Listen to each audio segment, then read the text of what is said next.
Barnoonni qarooma isatu wayyooma nama mindaa beeku baratee hayyooma namni waa hin beekne sammuun isaa dooma inni waa barate keessi isaa cooma gariin kana wallaalan kanarraa donyooma inni kun baratee isa kaaniif arjooma. Oromoon gaafa waa jedhani inni hin baratin na ajjeesurraa inni hin baratin ajjeesoo jedhan. Hayyummaa fi beekumsi Oromoon qabanii ittiin bulaniitiin biyya isaan irratti abbooma argamuu dhaban malee kan addunyaan ittiin bulaa jiru jechuudha. Heeraa fi bulmaata Oromoon kaa'atu keessaa isa tokko.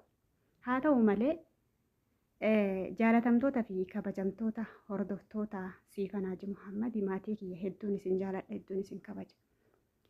Viidiyoo kaleessa dalagee suuraa mukni tafa keessa jiru san irratti maxxansee dubbadhe namni hedduun kan hiraaree ilmummaan namaa kan akkana dalagu jiraattan waan sanii oliittu ana bira jira obboleeyyan kiyya. Waan ijji kee ilaaltee imimmaas hin qabanne waan afaan kee dubbatee waan dubbattuuf waan haasoftu hin beekne na erganii nama bilook na godhee jira na arrabsee ati dhageettii qabdaa miidiyaan keetillee nama guddaa qaba maaliifini nuun bossonne maaf sagalee nuuf hin taane jedhanii. Wanni ani waan akkanaa kana boostiin gooneef yoo jiraate namni ana jala jiru yoo obboleessa ijoollee kanaa tahe yoo haati mucaa kanaa na hordofaa jiraatte miidiyaan kun namni hin fayyadamne hin jiru. Namni hundi wal quba qaba jechuudha. Naasuun nama sanii akkam na gooti ana. Anaa waan godhin anaa nama kanaaf sagalee tahetti hin deebi'a naasuun sun. Anis rakkoon akkasiin irra gahuu danda'a. Ani yeroo kiyya uumaa kiyyarraa waan gaarii bossotuun jaaladha. Gammachuun fedha. Homa gaarii dhaga'us barbaada. Bakkuma gaariis ooluu fedha jechuudha.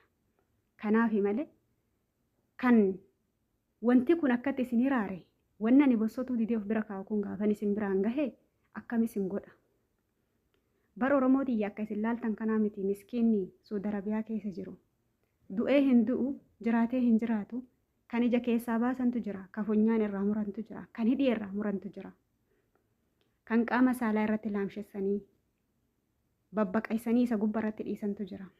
Dhiiruma akkana dalagan hin beeku. Kuni dhiirummallee miti beeki. Dhiirri jabaani miskiina riskii barbaadatu karaa deemu kootu si nyaachisa jedhee nyaachuu osoo hin taane isa gastii gubbaa taa'ee ati walloo kan akkanaa ati arsii kan akkanaa jedhu kana faanaa bu'ee barbaadee isuma san ajjeesee yoo agarsiise dhiirummaan. Isa dhalootuma isaatu hin beekne isa waa'eema isaatu hin beekne isa waa'eema walloo fi arsii hin beekne sagaraa keessaa gagguranii nyaachisuun yoo ka dhiirummaa ta'u ta'e miskiina tafa muka gogaa kaayaa an dhiira ofiin jechuun an jakna ofiin jechuun yoo dhiirummaa isin goote kuni barumsa dhabuudha. Barumsa baradha. Hundi keessanuu akka amantii keessan inni kiristaanallee inni beenxellee inni waaqeffatallee inni muslimallee barumsa keessanitti bobba'a.